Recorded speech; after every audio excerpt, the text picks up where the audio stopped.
રાણાવાવની ભોરાસર સીમ શાળા ખાતે આગની મોક ડ્રીલનું આયોજન કરવામાં આવ્યું હતું, જેમાં વિદ્યાર્થીઓને આગના બનાવમાં તાકેદારી રાખી તેના કેવી રીતે પગલાં લેવા તે અંગે માર્ગદર્શન અપાયું હતું। વર્તમાન સમયમાં ઘણી જગ્યાએ આગના બનાવો બનતા હોય છે અને માલ મિલકતની હાનિ પણ થતી હોય છે। વિવિધ સરકારી કચેરીઓમાં આગની જાગૃતતા લાવવા માટે અને કર્મચારીઓ જ્ઞાન કેળવે તે માટે આગના બનાવો અંગે મોક ડ્રીલ યોજવામાં આવતી હોય છે। ત્યારે ભોરાસર સીમ શાળા રાણાવાવ ખાતે આગની મોક ડ્રીલ રાખવામાં આવી હતી, જેમાં વિવિધ પ્રકારની આગ લાગે ત્યારે કયા પ્રકારના સાધનોથી મદદથી આગ પર કાબુ મેળવવો એની જાણકારી વિદ્યાર્થીઓને આપવામાં આવી હતી।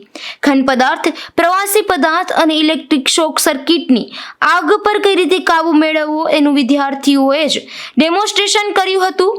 મોક ડ્રીલને સફળ બનાવવા શાળાના આચાર્ય લાખાભાઈ ચુંડાવદરા અને શાળાના શિક્ષકોએ જહેમત ઉઠાવી હતી।